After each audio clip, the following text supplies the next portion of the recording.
You are standing on a narrow, wind-swept ridge, high above a world that has completely faded into the ink of a 12th century night. The air up here is bitter, thin, and sharp, carrying the faint, metallic scent of distant snow and the ancient, dry dust of the Alborz Mountains. Below you, stretching out into an infinite, terrifying void, the Valley of Rudbar is nothing but a silent sea of shadows. There are no lights from towns to guide you, no distant campfires of wandering nomads, no comfort of human civilization. There is only the wind, a low, rhythmic moan that scrapes against the jagged limestone cliffs, like a deliberate, repetitive whisper. If you take just one step forward, you will fall into an abyss that has swallowed armies, empires, and secrets for 1,000 years. But if you turn around, you are faced with something far more imposing, something that defies the very laws of nature. Rising directly out of the living rock, blending so perfectly with the mountain that it appears to have grown from the earth itself, is the fortress of Alamut.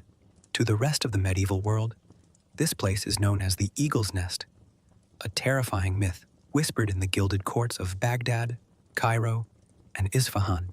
They speak of it in hushed tones, as if uttering its name might draw the attention of the unseen phantoms who dwell within its walls. They tell stories of a paradise hidden behind stone ramparts, of young men drugged into compliance, and of a mathematical mastermind who can end a sultan's life with a single, well-placed word, spoken in the dark. But as you stand here, feeling the cold stone beneath your feet, and listening to the steady, hypnotic breath of the mountain, you realize that the truth is far more complex, far more dangerous, and deeply psychological than any tavern rumor could ever capture. You see a single torch flicker to life on the highest watchtower, a lonely amber eye cutting through the suffocating darkness. It does not blink. It does not waver. It burns with a cold, calculated precision, much like the mind of the man who sits directly beneath it. His name is Hassan-i Sabbah.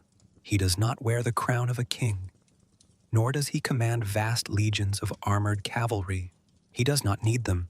While the great rulers of the Islamic world expend fortunes on glittering armor, massive siege engines, and thousands of mercenaries, Hassan has realized a profound, terrifying truth about human nature. The most powerful weapon on earth is not iron, nor fire, nor gold. It is the absolute, unyielding belief inside a human mind. If you can control what a man believes, if you can reshape his reality until death itself becomes a beautiful, welcoming door, then you do not need an army. You can rule an empire from a single windowless room, using nothing but a pen, a scroll, and a handful of devoted shadows. Let your mind drift into the quiet rhythm of this place.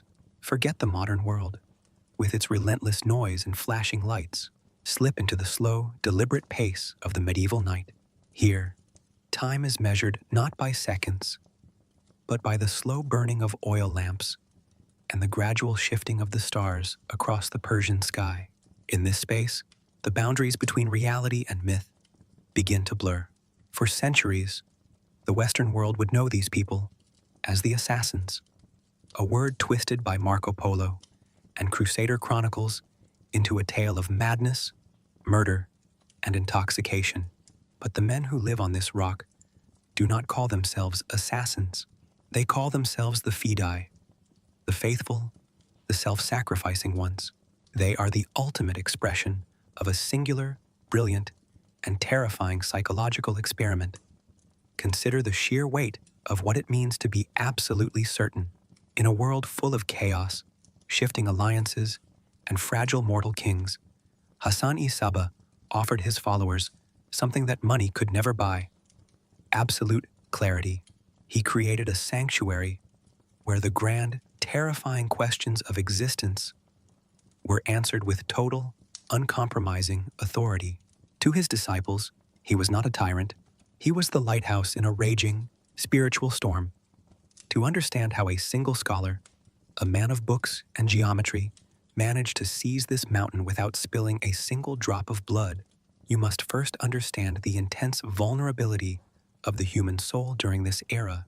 The Islamic world was fractured, torn apart by bitter theological civil wars, corrupt rulers, and the terrifying, encroaching shadow of foreign invaders. The common people were exhausted. They were tired of paying taxes to warlords who cared nothing for their souls. They were tired of the endless, meaningless bloodshed. In this atmosphere of deep existential dread, Hassan's message did not sound like radical extremism. It sounded like a profound, beautiful truth. It was a promise that the small, the oppressed, and the forgotten could stand up against the giants of the world and make them tremble. As you listen to the distant, rhythmic creaking of the fortress gates moving in the wind, you can almost feel the presence of the young men who walked these very paths. Imagine a youth of 20, filled with a burning desire for purpose, leaving behind his village, his family, and everything he has ever known. He climbs these treacherous paths, his breath catching in his throat as the valley falls away beneath him. He is not being dragged here by chains. He is walking willingly, drawn by the irresistible gravity of a myth. He has heard that on this mountain, the rules of the world no longer apply. He has heard that here, a man can touch the divine. The true genius of Hassan-i Sabbah lay in his understanding of asymmetric warfare. Centuries before the term was ever invented, he looked at the massive Seljuk Empire, a superpower that stretched from the borders of China to the Mediterranean, and he did not see an invincible monster. He saw a fragile, top-heavy structure. An empire is only as strong as the individuals who lead it. If you destroy an army, the empire will simply conscript another. If you burn a city, they will rebuild it with the blood and sweat of the poor. But what happens if you remove the single mind that holds the empire together? What happens if a vizier, a sultan, or a general is struck down in broad daylight, surrounded by 10,000 bodyguards, by a man who does not even attempt to escape? The psychological impact of such an act is catastrophic. It introduces a permanent, paralyzing paranoia into the halls of power. When a Fedayeen strikes, he does not do it in the dark of night, where no one can see. He chooses the most public arena possible: a crowded mosque during Friday prayers, a bustling marketplace, or a grand royal court. He approaches his target calmly, wearing a serene smile, and delivers a single, fatal blow. And then, instead of running, he stands there, allowing himself to be torn to pieces by the guards. He does not scream. He does not beg for mercy. He welcomes the blades with a terrifying, ecstatic joy. Think about the profound horror this caused among the ruling elite. How do you threaten a man who wants you to kill him? How do you protect yourself from an enemy who views your weapons not as an instrument of death, but as a key to paradise? You cannot bribe him. You cannot torture him into submission, because his mind has already traveled far beyond the reach of physical pain.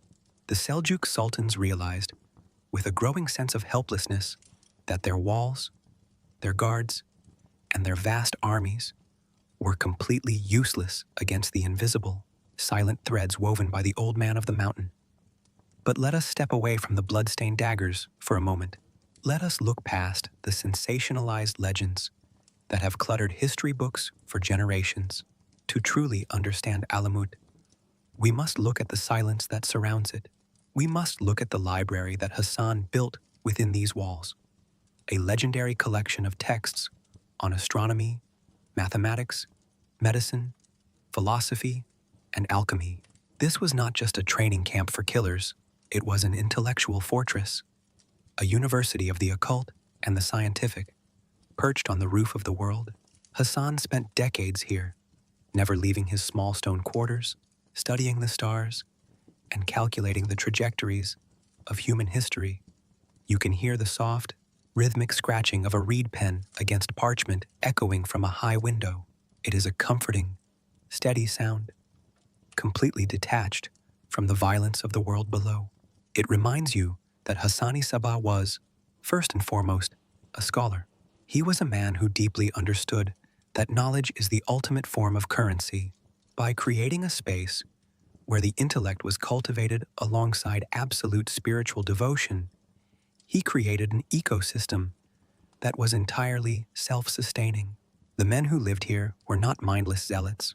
They were highly educated, deeply philosophical individuals who had made a conscious, calculated choice to surrender their wills to a higher cause.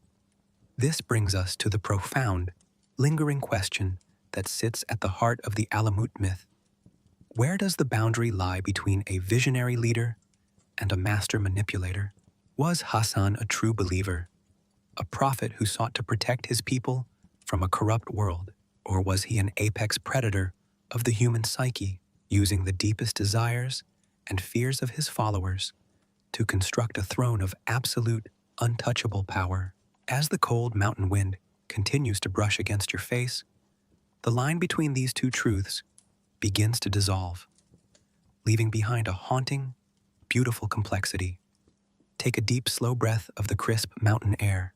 Let your mind settle into the quiet gravity of this ancient fortress. The journey we are about to embark upon is not just a journey through geographical space or historical time.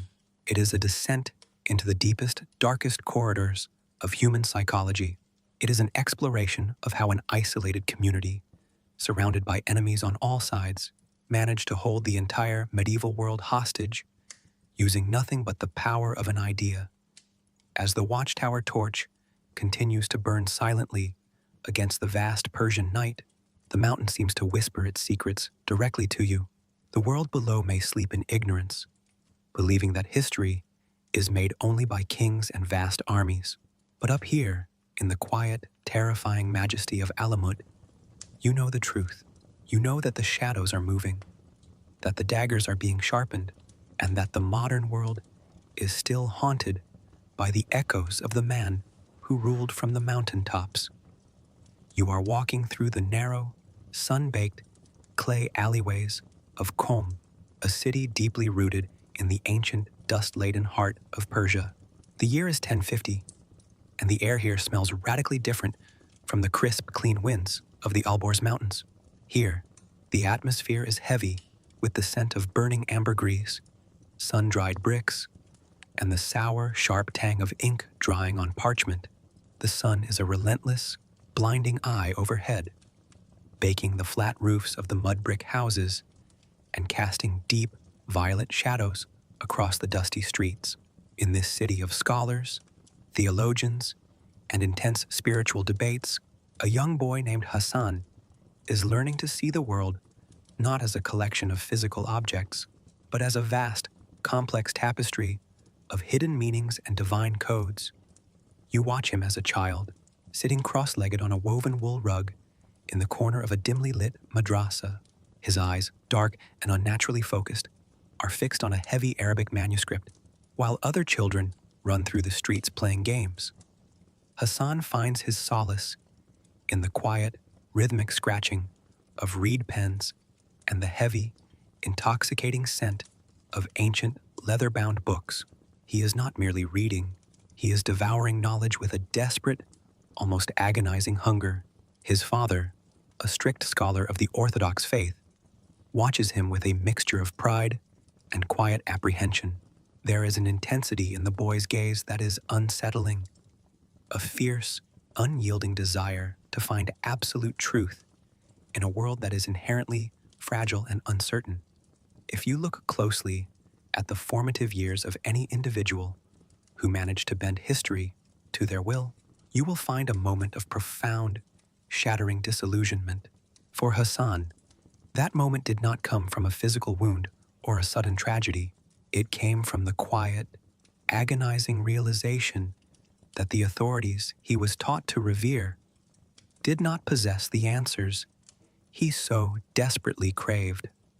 As Hassan grows into adolescence, his family relocates to the bustling, cosmopolitan city of Ray, a sprawling metropolis situated along the vibrant arteries of the Silk Road. Ray is a chaotic sensory explosion. You can hear the deafening din of blacksmiths hammering iron, the shouting of merchants selling silk from China and spices from India, and the multilingual chatter of travelers from every corner of the known world. It is here, amidst this ocean of human diversity, that Hassan's brilliant mind begins to fracture its orthodox shell. He encounters traveling philosophers, mathematical mystics, and hidden teachers belonging to the Ismaili sect, a radical, underground movement that believes the true meaning of the universe is hidden beneath layers of allegory, accessible only to an enlightened few. At first, the young Hassan resists. He has been trained to believe that the orthodox path is the only road to salvation. He engages the Ismaili missionaries in fierce, late-night debates, his voice trembling with intellectual fury as he uses every logical tool at his disposal to defend his childhood faith. But the missionaries are patient. They do not argue with him using anger.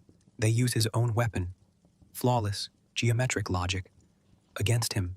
They ask him questions that haunt him long after the oil lamps have flickered out. They ask him how a perfectly just God could allow the world to be ruled by corrupt, illiterate warlords. They ask him why the external world is filled with chaos, while the inner world of mathematics is filled with perfect, divine harmony. Then, the universe delivers a brutal, physical catalyst. In his early 20s, Hassan is struck down by a violent, mysterious illness that brings him to the very brink of the grave. Imagine lying on a sweat-drenched pallet in a dark, suffocating room, listening to the distant, indifferent sounds of the city outside. Your skin is burning with fever, your lungs are gasping for air, and you realize with absolute clarity that your time on this earth is terrifyingly short. In those long, agonizing nights of delirium, the academic debates of his youth vanish, replaced by a raw, existential terror. He realizes that if he dies now, he will die in ignorance, having never found the absolute truth he sought. When the fever finally breaks, Hassan rises from his sickbed as a completely transformed human being. The hesitant student is gone. In his place stands a man possessed by a singular, unshakable purpose. He formally takes the oath of allegiance to the Ismaili Imam, committing his life, his intellect, and his soul to an underground revolutionary cause. He understands that he can no longer remain a passive observer of history. He must become an actor. He must travel to the epicenter of Ismaili power, the grand, dazzling city of Cairo, the seat of the Fatimid Caliphate. You can feel the sheer scale of his journey as he crosses the unforgiving expanses of the Syrian desert. The nights are freezing, the days are an inferno, and the horizon is an endless line of shifting sand. For a man of books, this physical trial is a profound cleansing process. It strips away the excess noise of academic theory, leaving behind only the hard, essential core of his willpower. By the time he reaches Cairo, Hassan is no longer just a brilliant student. He is a seasoned observer of human nature, capable of reading the weaknesses of men as easily as lines on a page. But Cairo is not the utopia Hassan had envisioned. Instead of a pure, spiritually enlightened kingdom, he finds a court choked by decadent luxury, vicious political infighting, and military commanders who hold the caliph hostage in his own palace. You walk with Hassan through the grand corridors of the Fatimid palaces, where walls are lined with carved marble and fountains flow with perfumed water. But beneath the luxury, you can smell the unmistakable stench of political rot. Hassan speaks out against the corruption, his words sharp, uncompromising, and dangerous. His brilliance earns him many admirers, but his refusal to play the game of sycophancy earns him powerful, deadly enemies. There is a profound danger in being the most honest man in a room full of politicians. Hassan's refusal to compromise his vision eventually leads to his arrest. He is thrown into a dark, damp coastal prison in North Africa, listening to the rhythmic, mocking crash of the Mediterranean waves against his cell wall. It is here, in the absolute isolation of imprisonment, that the blueprint for Alamut is born. Legend states that while Hassan was imprisoned, A massive stone tower within the fortress inexplicably collapsed on the very night he was sentenced to death. The superstitious guards, terrified that this strange, intense scholar possessed supernatural powers or was protected by divine intervention, refused to execute him. Whether this story is literal truth or a myth engineered by his followers matters little. The outcome was the same. Hassan was banished, placed on a ship bound for the shores of Persia. As the ship sailed into a violent autumn storm, tossing wildly on the black waves, the crew panicked, weeping and praying to the heavens for mercy. But you see Hassan standing calmly on the deck, his robes whipping around him in the gale, his face completely serene. When the captain asks him why he does not fear death, Hassan replies with a cold, terrifying certainty that the sea cannot claim him because his destiny has not yet been fulfilled. The storm eventually subsides, and Hassan steps back onto the soil of Persia, a man who has looked into the eyes of death twice and refused to blink. He spends the next several years moving through the rugged terrains of Persia as a shadow. He travels under various aliases, sometimes appearing as a wandering dervish, sometimes as a wealthy merchant, and other times as a humble schoolmaster. He is looking for something very specific, a geographic anchor for his revolution. He realizes that a movement based solely on ideas is highly vulnerable to the swords of the state. He needs a place that cannot be reached by the heavy cavalry of the Seljuk sultans. He needs a natural fortress where he can build a new society, far from the corruption of the plains. Your gaze follows him as he lifts his eyes toward the jagged, snow-capped peaks of the Alborz Mountains. Up there, hidden among the clouds and accessible only by a single, treacherous mountain path, lies a fortress built on a sheer rock face. It is called Alamut. It is held by a local ruler who believes his fortress is impregnable. Hassan smiles a slow, knowing smile. He has found his crucible. He does not need a siege tower or 1,000 men to take it. He will take it from the inside out, using nothing but the quiet, invisible infection of his ideas. You are walking along a knife-edge mountain path, your fingers grazing the rough, cold limestone of the Alborz range, as the world drops away into a dizzying vertical abyss on either side. The air up here is thin, tasting of ancient frost and dry stone, making every breath a conscious, burning effort. Far below, the Rudbar Valley is nothing but a fractured ribbon of green and gray, completely disconnected from the reality of this altitude. You are following a small group of travelers, disguised as humble wool merchants and wandering dervishes, their woolen cloaks heavy with the dust of the long journey from the plains. Among them walks a man whose footsteps make no sound, his eyes fixed entirely on the massive, looming silhouette of the fortress above. This rock is Alamut, a natural monolith that slices into the sky like the blade of an axe.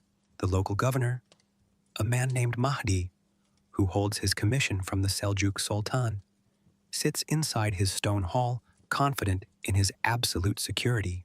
He looks down at the treacherous, winding track and believes that nature itself is his personal bodyguard. He believes that an army attempting to climb this path would be slaughtered by a handful of men throwing stones from the ramparts. What he does not understand, what he cannot possibly comprehend as he pours his evening wine, is that the architecture of his downfall has already been drawn, not with siege blueprints, but within the minds of the very guards who patrol his walls. For months, Hassan-i Sabbah has not traveled as a conqueror, but as an invisible current flowing through the villages scattered at the base of the mountain. You see him sitting by the smoky peat fires of humble stone huts, speaking in low, hypnotic tones to the rugged mountain folk who scratch a living from the rocky soil. He does not speak to them of tax rates or political treaties. He speaks to them of divine justice, of a world where the proud are brought low and the pure of heart are given dominion over their own souls.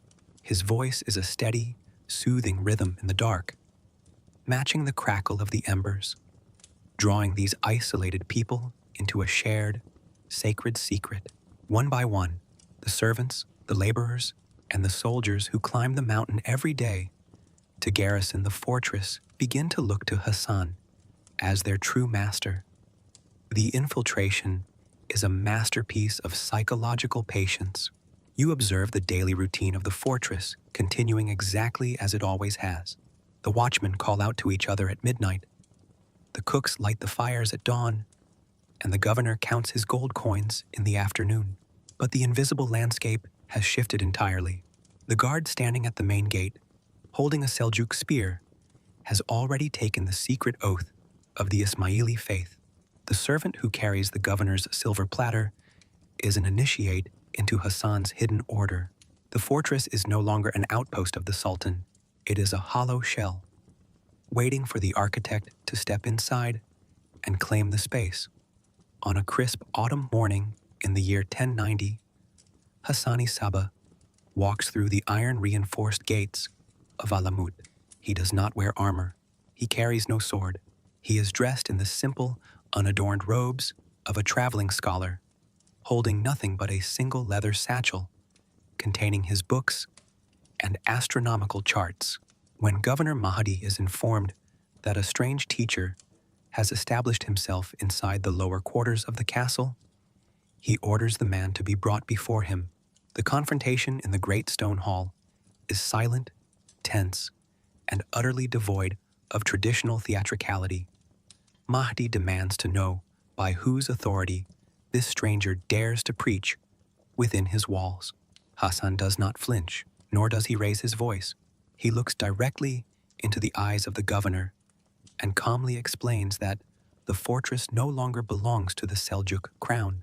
He informs Mahdi that every soldier in the room, every servant in the kitchens, and every watchman on the towers has already transferred their allegiance to a higher spiritual authority. To demonstrate his words, Hassan makes a slight, deliberate gesture with his hand. The guards standing behind the governor instantly step forward, their faces expressionless, their spears turned inward toward the man who had paid their wages for years. The realization hits Mahdi like a physical blow. There is no battle to be fought, no heroic defense to organize, no chance to escape. He has been conquered without a single sword being unsheathed, defeated by a silent invasion of ideas that bypassed his stone walls entirely. Hassan, maintaining his strict moral code, does not execute the deposed governor. Instead, he presents Mahdi with a draft drawn on a wealthy merchant in the city of Rai, a payment of 3,000 gold dinars as compensation for the loss of his property.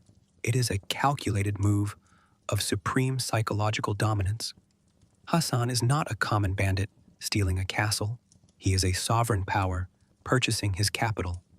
As Mahdi descends the mountain path, completely bewildered and broken in spirit, Hassan-i Sabbah climbs to the highest terrace of the fortress. The wind catches his dark robes as he looks out over the vast expanse of the Persian highlands. He is 40 years old, and he has finally found his anchor. He walks into the small, windowless stone chamber that will become his home for the next 35 years. History records that from this day forward, Hassan will never leave the confines of Alamut and will only step out onto its roofs twice to observe the stars. He does not need to see the outer world because he is about to become the spider at the center of an invisible web that will catch the greatest rulers of the earth. The immediate challenge facing the new master of Alamut is one of pure survival. The Seljuk vizier, Nizam al-Mulk, the administrative genius who effectively runs the empire, quickly realizes the immense danger that this mountain stronghold represents. He understands that Alamut is a malignant cell within the imperial body, an alternative center of gravity that threatens the entire feudal structure. Nizam al-Mulk orders his finest generals to assemble a massive expeditionary force, equipping them with heavy siege equipment, thousands of professional soldiers, and strict orders to starve the heretics out of their mountain nest. You watch from the high ramparts of Alamut as the imperial army crawls into the valley below like an endless swarm of armored ants. Their colorful silken banners whip in the wind. Their polished brass drums echo against the canyon walls, and the smoke from their hundreds of campfires fills the night air with a heavy, threatening haze. They establish a tight blockade around the base of the mountain, cutting off every known path, confident that the small garrison above will be eating their own leather boots within a matter of weeks.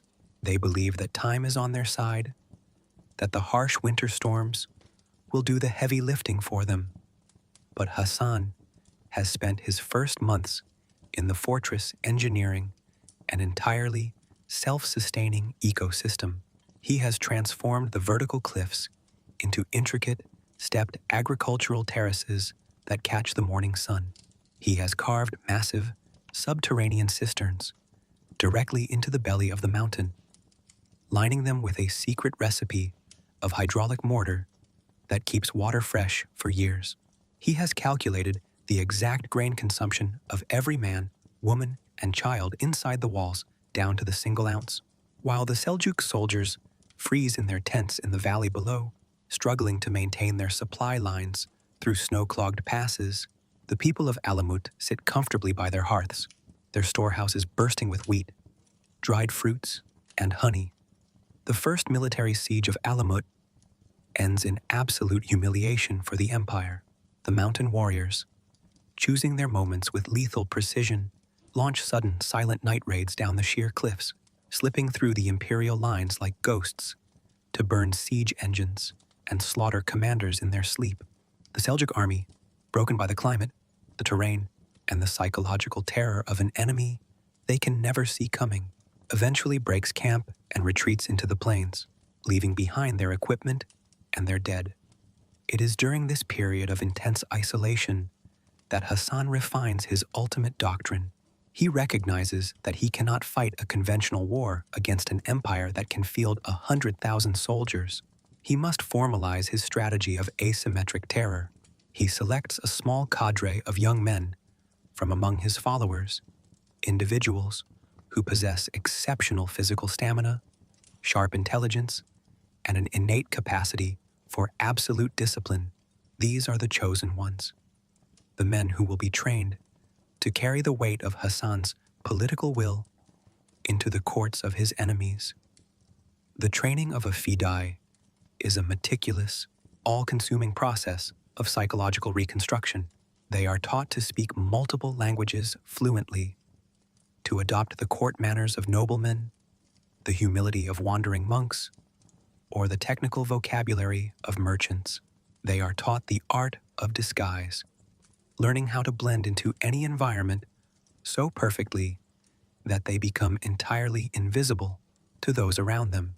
But the core of their training is spiritual and intellectual. Hassan reads to them from his own philosophical treatises, convincing them that the physical world is merely a temporary shadow, an illusion that must be navigated with absolute detachment. You see these young men sitting in the quiet library of Alamut, the soft yellow light of beeswax candles illuminating their serene, youthful faces as they study the maps of distant cities. They are not taught to hate the enemies they are destined to kill. Hate is an unstable emotion. It introduces passion, hesitation, and error into a calculation. Instead, they are taught to view their targets with the cold, objective detachment of an executioner lifting an axe.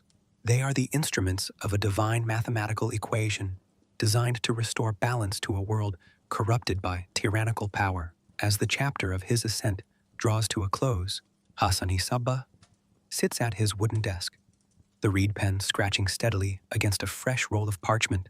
He is preparing a list of names, a carefully curated inventory of the most powerful individuals in the Islamic world. At the very top of this list, written in bold, elegant script, is the name of Nizam al-Mulk, the Grand Vizier who has vowed to destroy Alamut. Hassan lets the ink dry for a moment, his face illuminated by the dying embers of his hearth.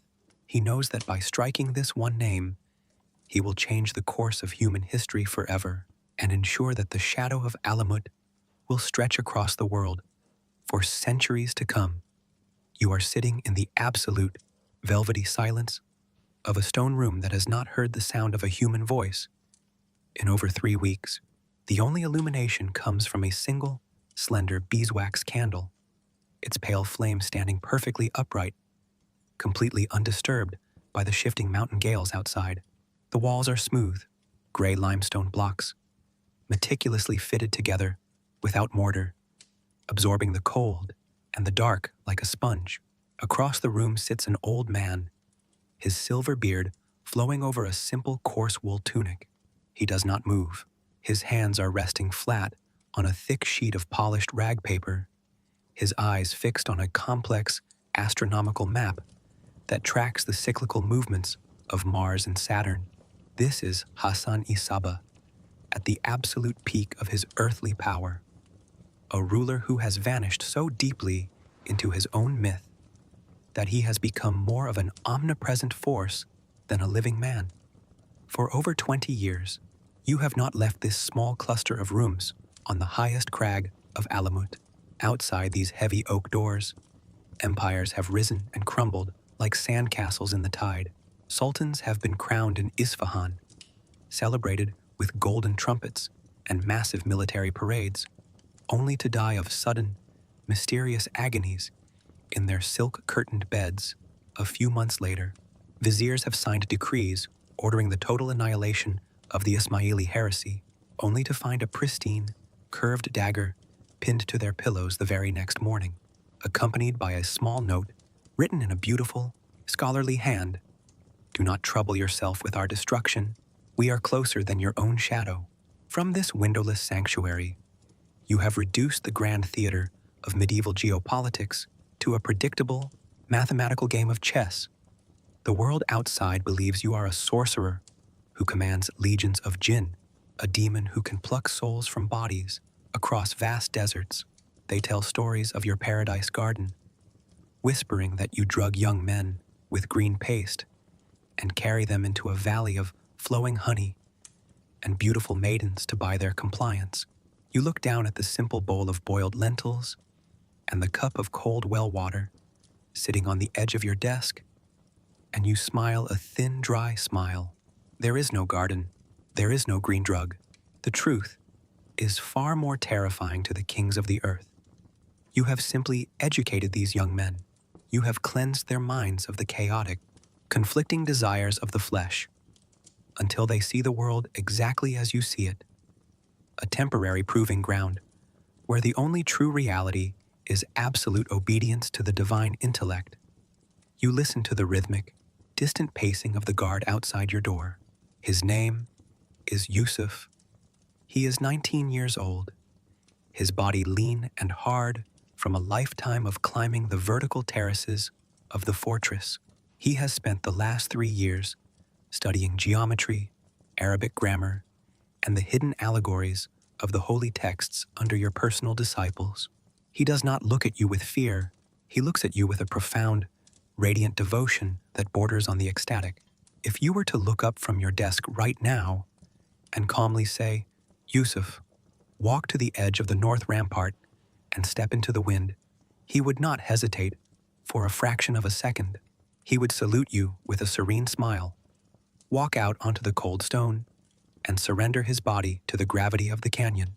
He would do it because you have convinced him, through years of flawless, systematic psychological conditioning, that his physical life is merely an heavy, unnecessary coat that he is about to cast aside. This is the pinnacle of your isolation, but it is also the ultimate weight of your crown. To maintain this level of absolute, unyielding discipline across an entire network of mountain fortresses, you must become something more than human. You must strip away every trace of personal affection, every spark of human weakness, and every vulnerability of the heart. You have become the living embodiment of your own law. When your oldest son, a young man who was destined to inherit the spiritual leadership of your movement, is found guilty of drinking wine in violation of your strict religious decrees, the entire fortress holds its breath. They look to see if the father will blink. They look to see if the master of the world will find a loophole for his own blood. You do not hesitate. You sit in this very chair, looking directly into the eyes of your firstborn, and you pronounce the sentence of death. You watch without a tear as he is led out into the courtyard and executed by his own peers. A year later, when your second son is suspected of involvement in an unauthorized political assassination that disrupted your grand calculations, you order his execution as well. You have sacrificed your own lineage on the altar of absolute justice, proving to your followers that before the law of Alamut, all men are completely equal. By destroying your own family, you have rendered yourself untouchable. You have made it impossible for anyone to ever accuse you of ambition, greed, or personal vanity. You are no longer a man who has a family. The Fedayeen are your children now, and their loyalty is forged in the blood of your own sons. Let your mind descend into the cold, strategic clockwork of this existence. Every day, secret messengers arrive at the base of the rock, disguised as lepers, stable boys, or foreign envoys. They carry tiny scrolls hidden inside the hollow handles of walking sticks or stitched into the lining of old leather sandals. These scrolls contain the intimate, private details of the courts of Baghdad and Cairo. You know what the Seljuk Sultan ate for breakfast. You know which of his wives he trusts, which of his generals is taking bribes from the Christians, and which of his judges is secretly terrified of the dark. You possess a map of the human weaknesses of your enemies, and you use it to protect your people with surgical precision. Consider the immense, suffocating loneliness of this position. You are surrounded by hundreds of people who would gladly die for you, yet you cannot have a single friend. You cannot share your doubts with anyone, because doubt is a contagious disease that would destroy the fragile ecosystem of the fortress. You must always appear as a monument of absolute, rock-solid certainty. When the winter snows pack themselves 10 feet deep against the oak doors of the castle, cutting you off from the rest of humanity for 4 months at a time, you sit alone with the scratching of your pen and the low, mournful singing of the wind through the lime cracks. You are the engine that keeps this entire machine running, and if your heart wavers for even a single beat, the walls will crumble from the inside out. On the table before you lies a letter from the newly crowned Seljuk Sultan, Sanjar. He has assembled a massive army on the plains of Khorasan, determined to succeed where his predecessors failed. He has sworn a holy oath to level Alamut to the ground, to salt the earth so that nothing will ever grow here again, and to put every single one of your followers to the sword. His words are filled with the arrogant fire of a young king who commands 100,000 horsemen. He believes that his numbers can overwhelm your isolation. He believes that his wealth can buy your fortress. You do not write a long, angry reply. You do not threaten him with curses or prophecies of doom. Instead, you call for one of your senior Fedayeen, a man who has spent the last 2 years working as a trusted bodyguard inside Sultan Sanjar's own private palace. You give him a single instruction. A week later, as Sanjar wakes up in the dead of night inside his imperial pavilion, surrounded by 3 concentric rings of elite guard cavalry, he feels a strange, cold draft. He reaches out for his golden lamp, and his hand brushes against something metallic. There, pinned directly into the wooden floorboards just 3 inches from his head, is a sleek, razor-sharp Ismaili dagger. The Sultan sits up in his bed, his skin turning to ice, his breath catching in his throat, as he looks around the dark, silent tent. No one has screamed. No guards have clashed swords. The assassin has come and gone, like a breath of wind, leaving behind only the cold steel and a small parchment roll tied to the hilt. With trembling fingers, Sanjar opens the scroll and reads the words you wrote in this quiet room weeks ago. Did I not tell you that we are closer than your own shadow?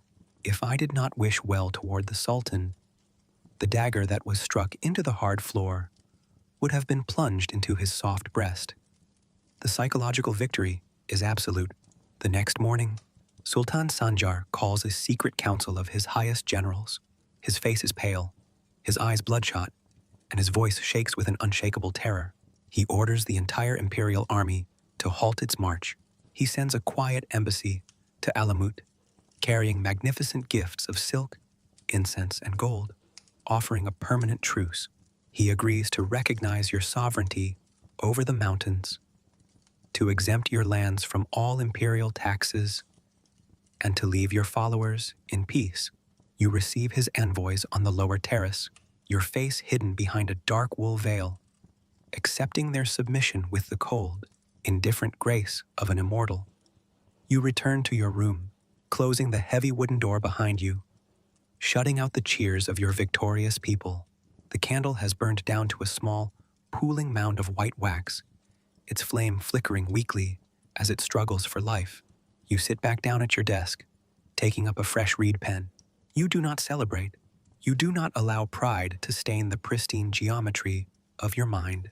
You look out through the small high window at the vast, uncaring stars that wheel above the Alborz Mountains, and you realize that your true fortress was never made of stone or iron. It was built entirely out of the silence, the isolation, and the terrifying, beautiful purity of an idea that has holding the world in check. You are standing on the northern watchtower of Alamut as a sudden, violent spring storm tears through the high mountain passes. The sky is a bruised, terrifying expanse of purple and black, split open every few seconds by jagged ribbons of lightning that illuminate the sheer, vertical drops of the canyon below. The wind up here is savage, screaming like a dying horse as it whips against the heavy stone battlements, carrying with it the cold, bitter sting of unseasonal sleet. For decades, this fortress has stood as an unshakable monument to a single man's iron will. But tonight, as you look down at the wet, glistening rocks, you can feel an unmistakable, subtle vibration in the stone beneath your feet. It is not the mountain itself that is shaking. It is the empire that Hassan-i Sabbah built, beginning to fracture under the immense, unsustainable pressure of its own absolute isolation. The year is 1124. Inside the small, windowless stone chamber that has served as the nerve center of the global Ismaili revolution for 35 years, the scratching of the reed pen has finally stopped. Hassan-i Sabbah lies on a low, narrow wooden cot, his breathing a shallow, rattling whisper that barely disturbs the heavy, incense-laden air of the room. His hands, once capable of mapping the complex movements of the stars and directing the daggers of 100 assassins, are now frail, pale, and trembling against the coarse wool of his blanket. The great architect of shadow is 88 years old, and he is finally facing an enemy that he cannot bribe, manipulate, or assassinate: his own mortality. You watch the highest-ranking disciples of the order gather around the old man's bed, their faces cast in deep, flickering shadow by the dying embers of the hearth. There is no panic in their eyes, but there is a profound, suffocating dread.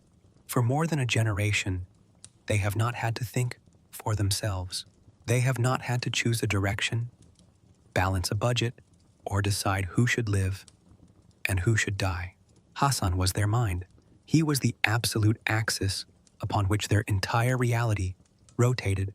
Now, as they watch the silver beard rise and fall with increasing difficulty, they are suddenly forced to confront a terrifying question. What happens to a shadow when the light that cast it finally goes out? Hassan raises a single withered hand, summoning his two most trusted lieutenants to lean closer to his lips. He does not offer them words of comfort, nor does he pass down a magical secret that will guarantee their survival. With his final gasping breaths, he splits his inheritance in two, appointing one man to oversee the external defense and political strategy of the state, and the other to guard the internal, esoteric purity of the faith. It is a calculated, logical division of labor, designed to prevent any single individual from becoming a rival to his memory. But as his eyes roll back and his jaw falls slack, signaling the exact moment His soul departs the flesh. A heavy, paralyzing silence drops over the fortress like a wet shroud. The old man of the mountain is dead, and the world outside is about to find out if his creation can survive without his genius. The news of Hassan's death ripples through the courts of the Islamic world like an earthquake. In Baghdad, Cairo, and Isfahan, sultans and viziers who have spent their entire lives looking over their shoulders, terrified of every shadow in their bedchambers, suddenly breathe a collective sigh of relief. They believe that the spell has been broken. They order their grand mosques to ring out with prayers of thanksgiving and their poets to write long, triumphant verses celebrating the demise of the great heretic. They immediately begin mobilizing new armies, confident that without the legendary mind of the old man to guide them, the mountain fortresses will turn on one another in a bloody, fratricidal civil war. And for a brief, dangerous moment, it seems their predictions might come true. You see the deep, invisible cracks beginning to open within the walls of Alamut itself. Hassan's successor, Qiabuzurg Umid, is a capable administrator and a loyal soldier, but he is not a prophet. He does not possess that rare, hypnotic brilliance that can make a young man look into the abyss and see a doorway to paradise. The new generation of Fedayeen, born inside the fortress and raised on nothing but stories of Hassan's miracles, begins to grow restless. They do not want to spend their lives studying geometry and language in a dark library. They want the ecstatic rush of the dagger. They want to prove their devotion by striking down the kings of the earth, even if those killings no longer serve a grand, mathematical strategy.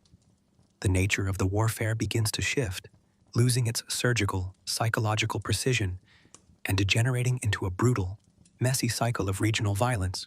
The Seljuks launch a massive, coordinated assault on the Ismaili territories, burning agricultural villages at the foot of the mountains and slaughtering thousands of peasants who look to Alamut for protection. In retaliation, the new leadership of the fortress unleashes a wave of assassinations that is far more chaotic than anything Hassan would have allowed. They strike down judges who rule against their communities, local tax collectors, and minor military commanders. The dagger is no longer an instrument of supreme statecraft. It has become a defensive shield used to ward off immediate destruction rather than reshape the geopolitical map. Let your mind feel the slow, exhausting degradation of this existence. The grand philosophical isolation that Hassan cultivated is replaced by the raw, desperate survival mechanics of a besieged state. The library, once a sanctuary for forbidden science and ancient astronomy, is increasingly used to store emergency rations of salted meat and iron arrowheads. The stepped agricultural terraces, designed to feed a peaceful community of scholars, are constantly trampled and burned by enemy raiders, forcing the garrison to rely on increasingly dangerous and expensive smuggling networks to bring grain up from the valleys. Then, decades after Hassan's death, a profound internal theological crisis threatens to tear the movement apart from the inside out. A new leader ascends the throne of Alamut, a young man named Hassan II, who claims to be more than just a political successor. He claims to be the long-awaited Imam, a divine manifestation on earth. On a hot summer day in 1164, he orders the entire population of the fortress to gather on the great southern terrace, facing away from Mecca.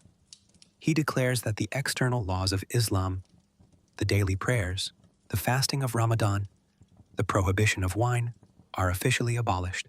He proclaims the arrival of the spiritual resurrection, a state of absolute inner freedom, where the soul is no longer bound by the rules of the physical world.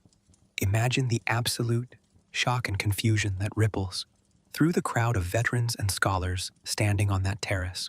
For 70 years, they have defined themselves by their absolute, fanatical adherence to a strict moral and religious code. They have watched their own peers executed for tasting a single drop of wine. Now, they are being told by their supreme leader that the law is dead, that they are free to drink, to celebrate, and to abandon the rituals that formed the bedrock of their discipline. To demonstrate the new reality, tables laden with wine and roasted meats are brought out into the sun, and the people are ordered to feast in open defiance of the traditional faith.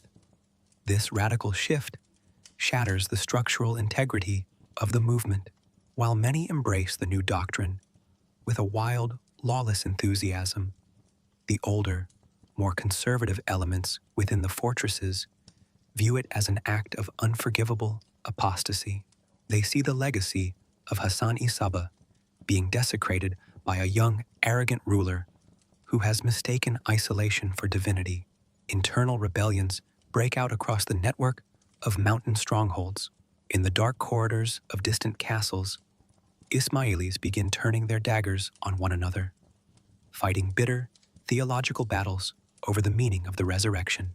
The absolute unity that once made the Empire of Shadow invulnerable has vanished, replaced by a chaotic, multi-sided civil war of the spirit. You stand back out on the high ramparts as the summer sun sets behind the Alborz Mountains, casting a long, blood-red glow across the valley of Rudbar. The fortress of Alamut still stands, its stone walls as massive and unyielding as they were on the day Hassan first stepped through its gates. But the light within the tower has changed. It is no longer a cold, calculated beacon of absolute certainty. It is a flickering, unstable fire, burning through its own fuel at a terrifying speed. The Empire of Shadow has survived the armies of the sultans, the intrigues of the viziers, and the isolation of the mountains. But as you listen to the distant, angry shouting echoing from the lower Karaids, you realize that the ultimate threat to Alamut was never outside its walls. It was the slow, inevitable decay of the mind that built it, leaving behind a magnificent stone weapon that no one left alive knows how to truly wield. You are walking through the skeletal, scorched remains of a grand chamber that once housed the largest collection of human knowledge in the East.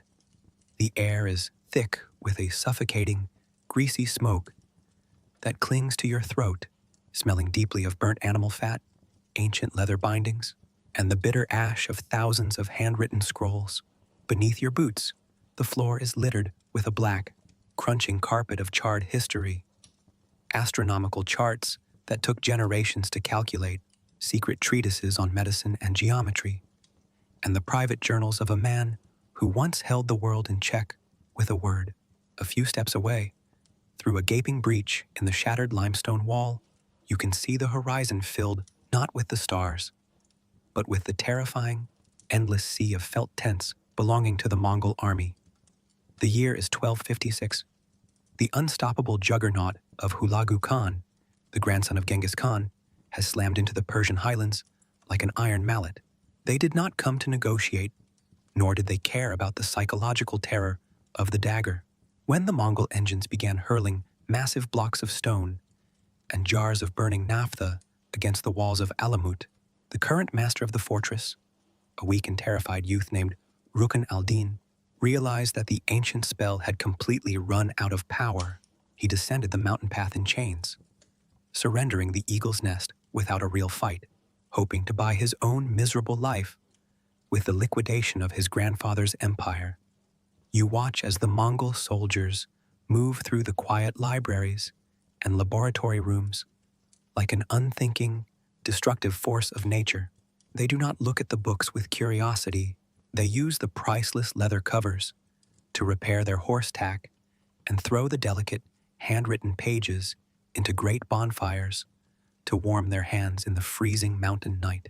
For 3 days, the intellectual heart of Alamut burns, its smoke rising into the sky like a dark, funereal column that can be seen for 50 miles across the plains.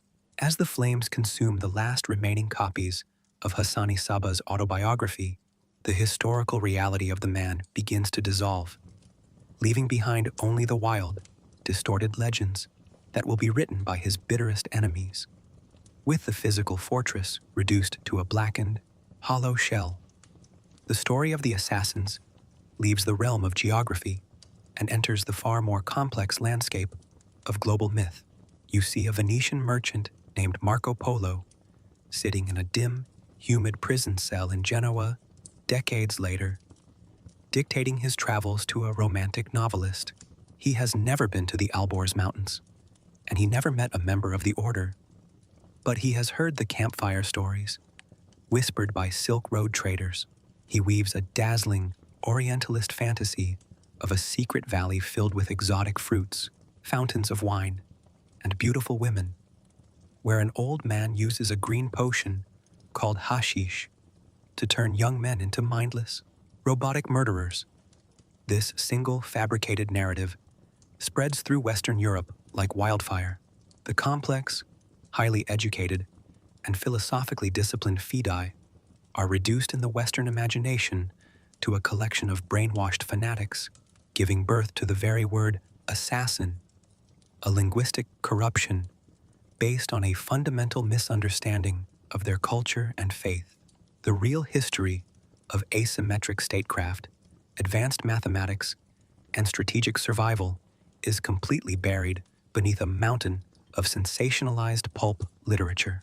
The kings of Europe, who themselves used poison and betrayal to secure their thrones, project their deepest fears and anxieties onto the distant, ghost-like figure of Hassan-i Sabbah.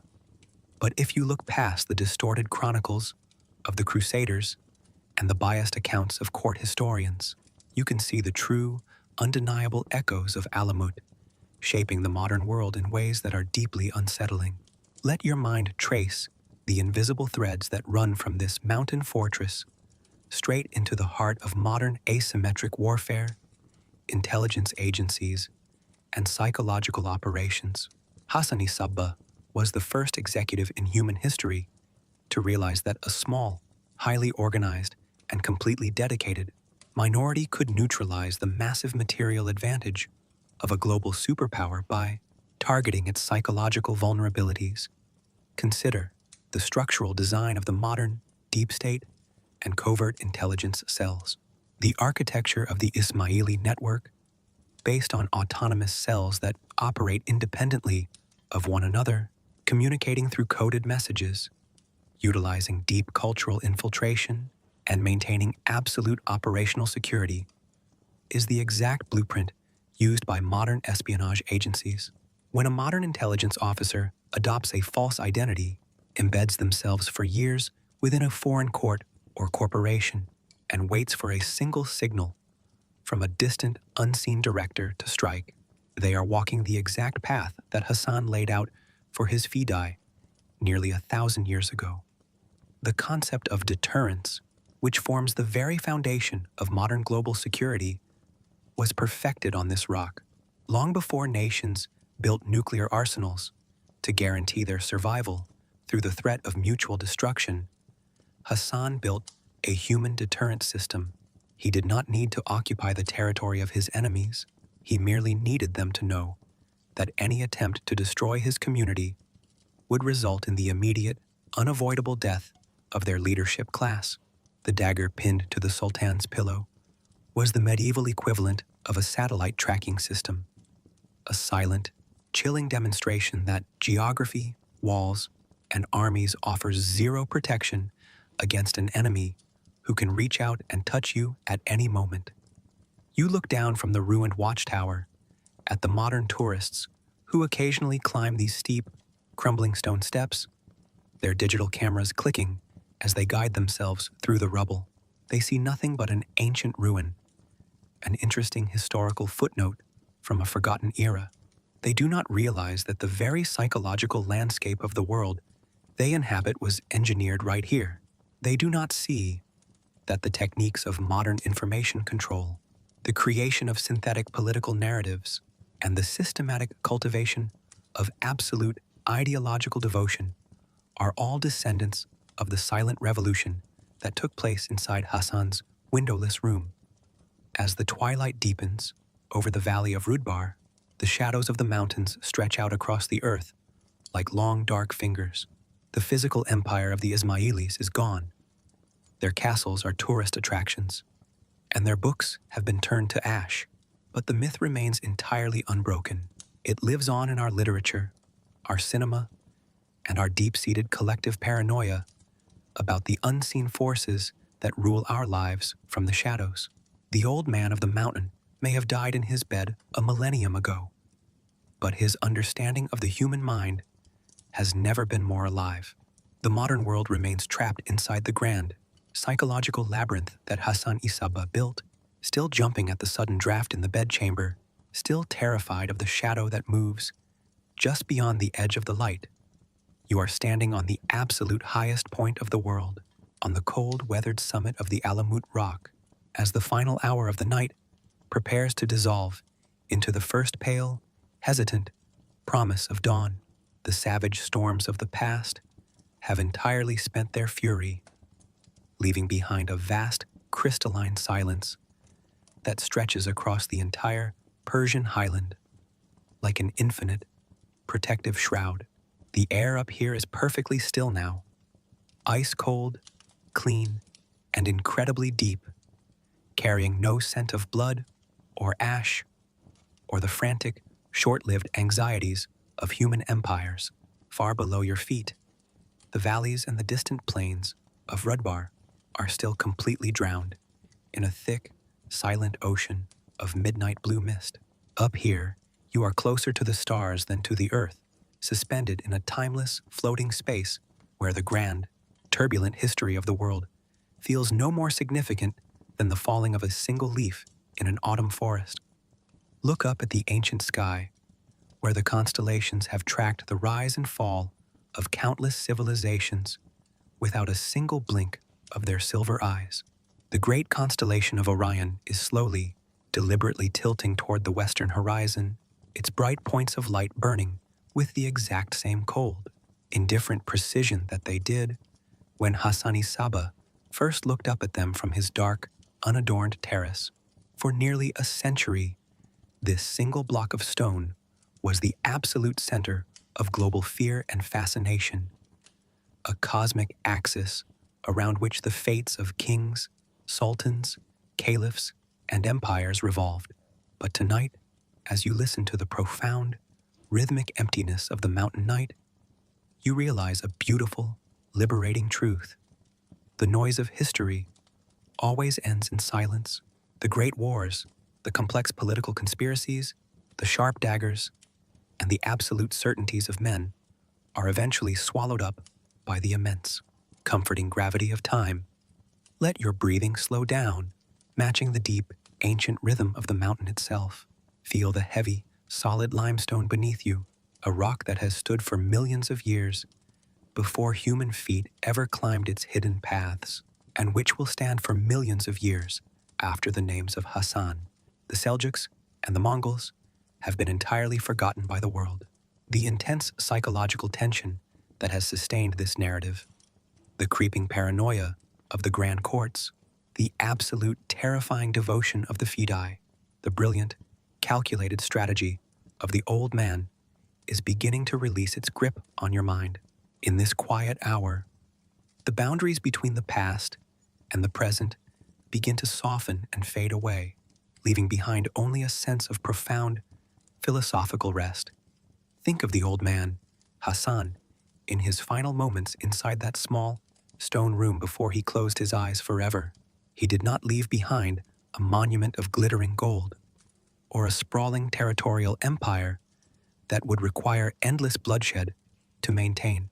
He left behind a riddle, a myth, and an undeniable demonstration of the sheer, terrifying power of the human spirit when it is stripped of all worldly desires.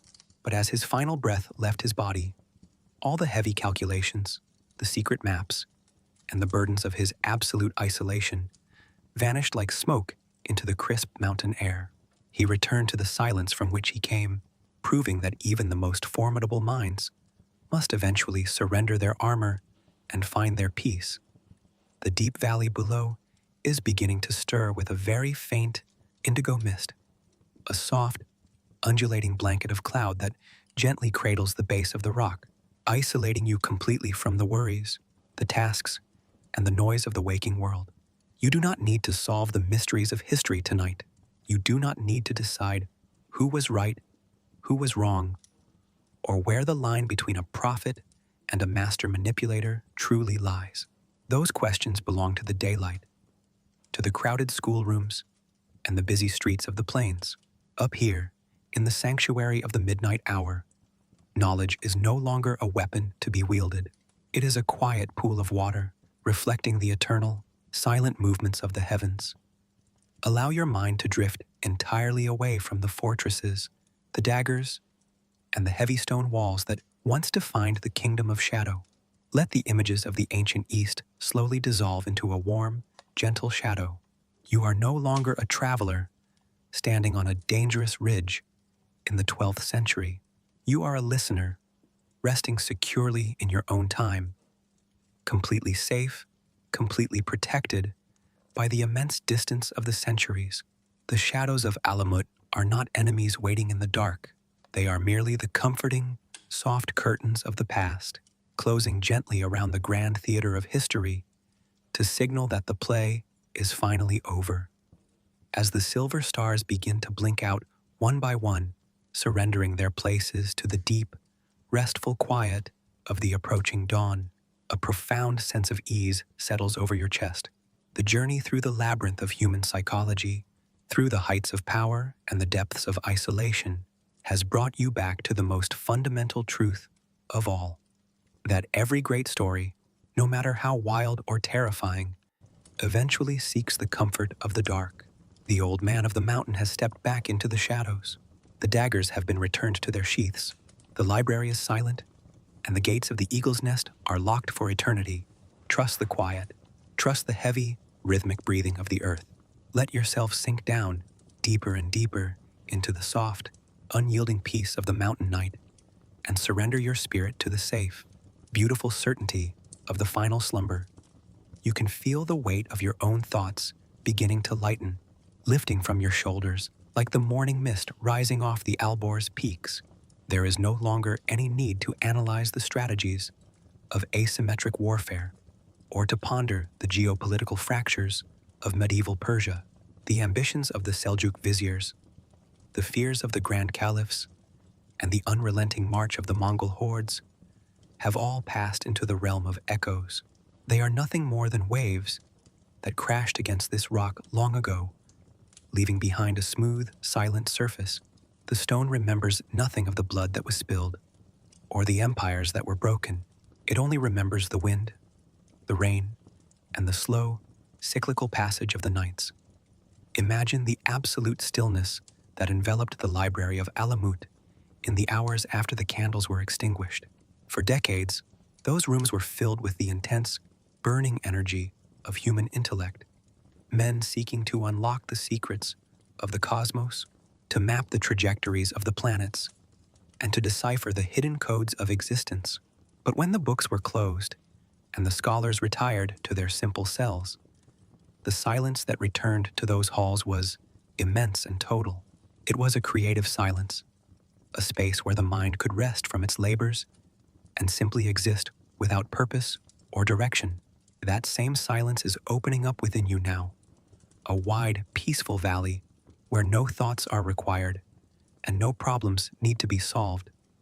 Let yourself sink into the comfort of this vast, historical distance. The events we have explored occurred in a world so distant from our own that they feel like a dream, a tapestry woven from threads of shadow and light. You are entirely insulated from that world's dangers. The daggers are dust, the fortresses are ruins, the kings are names written on crumbling parchment. The only reality that remains is this present moment of complete, undisturbed tranquility.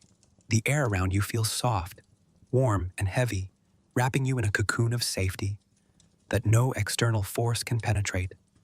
Listen to the faint, imaginary murmur of the wind as it brushes past the empty battlements of the eagle's nest. It is a slow, hypnotic sound, a lullaby sung by the earth to the ghosts of the past. It tells a story of release, of letting go of the heavy burdens of identity, power, and control. Hassan-i Sabbah spent his life creating a system of absolute discipline, bending the wills of men to a singular purpose. But in the end, the mountain reclaimed his work, dissolving his intricate structures back into the raw, uncarved stone.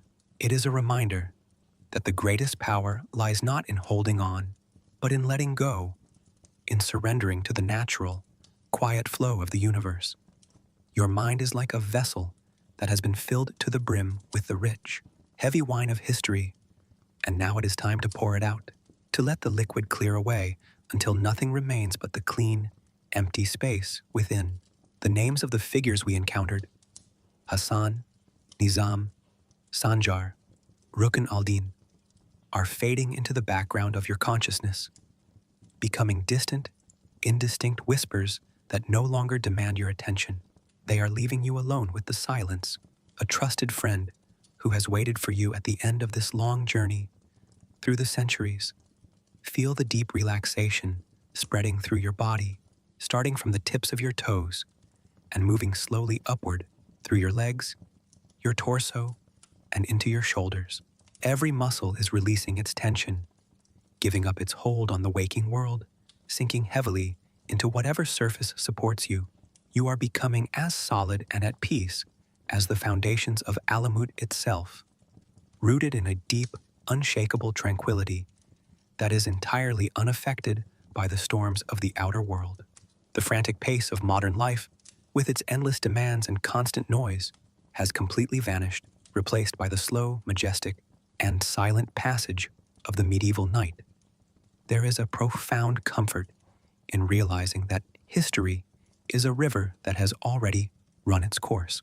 The anxieties and terrors that felt so real to the people of the 12th century have been completely resolved by time. Their crises have passed, their fears have evaporated, their long nights of worry have settled into an eternal, peaceful sleep. Your own worries and anxieties are no different.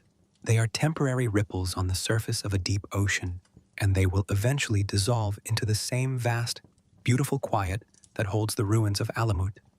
As the deep indigo of the sky begins to soften into a warm, gentle charcoal, the very last remnants of the narrative slip away into the dark. You do not need to remember the dates, the places, or the complex theological arguments. You only need to keep the feeling of absolute safety and profound rest that this journey has brought you. The world below may be preparing to wake, but up here, in your personal sanctuary, the night is extending its hand one last time, offering you a quiet, unconditional refuge from the demands of the day. The candle of the story has burned down to its very base, the flame flickering out with a soft, final sigh that leaves the room in absolute, welcoming darkness. The air is perfectly still, the wind has died away to a whisper, and the mountain is silent. There are no more chapters to unlock, no more secrets to uncover, and no more paths to climb. The journey is complete, the book is closed, and the shadows have completely merged with the peaceful, infinite night. Let your eyes grow heavy, let your thoughts dissolve entirely, and step calmly through the doorway into the safe, warm, and beautiful embrace of the final slumber. You are floating now, detached from the coordinates of time and space, drifting on a calm, dark sea that has no shore.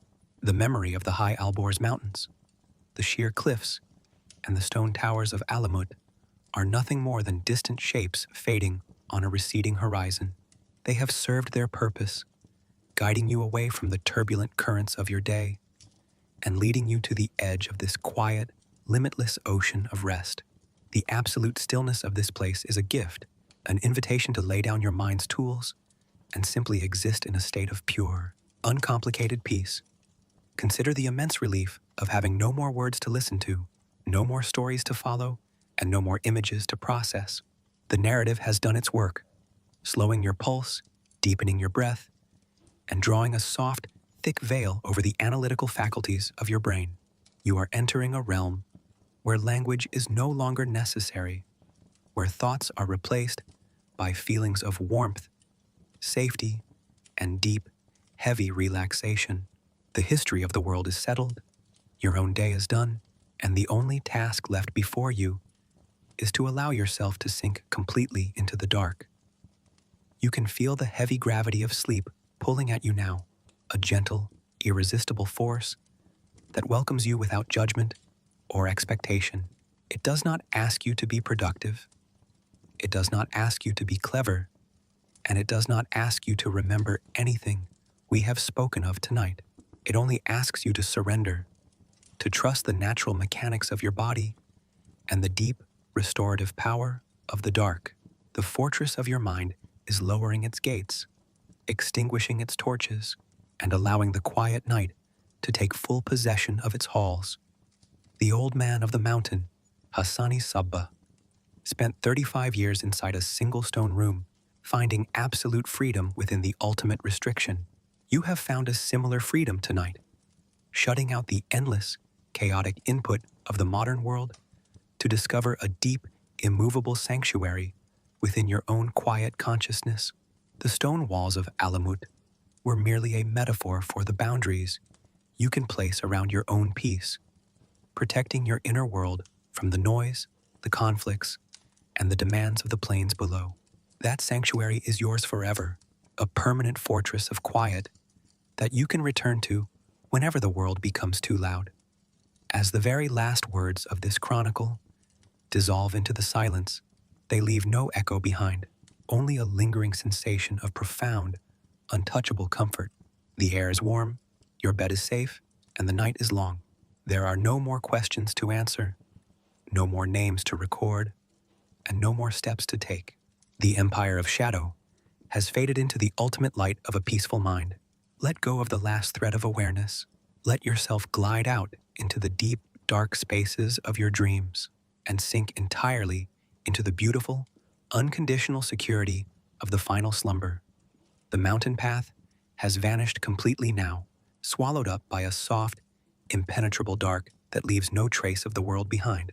There are no ridges to navigate, no abysses to fear, and no walls to defend. You are suspended in a perfect, weightless equilibrium, where the only movement is the slow, steady rise and fall of your chest as you breathe. Each inhalation is a wave of pure tranquility. Each exhalation is a total surrender to the peace of the night. The stories of the old world have transformed from structured narratives into a gentle, indistinct hum, a soothing frequency that cradles your consciousness as it prepares to cross the threshold into deep sleep. Imagine the absolute darkness that reigns in the deepest caves beneath the Alborz Mountains, a darkness that has never seen a ray of sunlight, completely untouched by the divisions of day and night, summer and winter. It is a primal, ancient quiet, a place of pure potential where nothing changes and nothing is lost. Your mind is dipping into that deep reservoir of stillness tonight, drawing from its waters a profound, restorative rest that will heal the fractures of the day and rebuild your strength in the shadows. You do not need to watch over the world. The stars will continue their long, slow journeys across the sky without your assistance, and the earth will turn in its sleep without your guidance.